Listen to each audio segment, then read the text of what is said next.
नमस्कार शेतकरी मित्रांनो, काल विधानसभेमध्ये मुख्यमंत्री देवेंद्र फडणवीस यांनी भाषण केलं आणि त्या भाषणामध्ये शेतकऱ्यांसाठी जी काही कर्जमाफी या राज्य शासनाने जाहीर केली आहे, पुण्यश्लोक अहिल्यादेवी होळकर कर्जमाफी योजना, या योजनेमध्ये नक्की काय बदल करण्यात आला किंवा शेतकऱ्यांची जी काही मागणी होती, विविध संघटनांची मागणी होती, रोहित पवार यांचं जे काही आंदोलन झालं होतं, या सगळ्या आंदोलन आणि या संघटनांच्या मागणींवर आता मुख्यमंत्री देवेंद्र फडणवीस यांनी एक निर्णय घेतला आणि तो निर्णय शेतकऱ्यांच्या हिताचा आहे.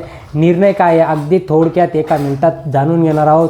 चॅनलला अजून सबस्क्राईब केलं नसेल सबस्क्राईब करा, जास्तीत जास्त शेअर करायचा मित्रांनो, लाईक करत जा.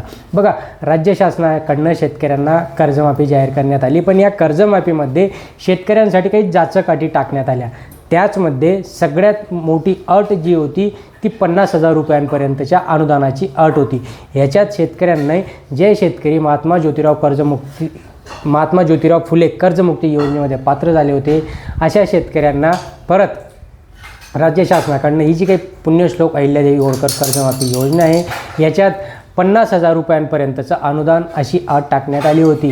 त्याच्यात देखील 3 वर्षाचं मागचे 3 वर्षामध्ये ज्या शेतकऱ्यांनी आपली पीक कर्ज वगैरे असतील ते भरले असेल किंवा रेग्युलर, अगदी थोडक्यात जर विचार केला तर रेग्युलर कोणत्याही 3 वर्षांमध्ये शेतकऱ्यांनी रेग्युलर आपलं कर्ज भरलं असेल तर अशा शेतकऱ्यांना देखील इथे अनुदानासाठी त्यांनी सूट ठेवण्यात आली होती. पण आता हे सगळं नियम अटी बाजूला ठेवून सरसकट 2 लाख रुपयांपर्यंत शेतकऱ्यांना कर्जमाफी मिळणार असल्याचं देवेंद्र फडणवीस यांनी जे काही अधिवेशन चालू आहे, पावसाळी अधिवेशन, या पावसाळी अधिवेशनामध्ये जाहीर केलं. याचा फायदा खूप काही शेतकऱ्यांना होणार आहे.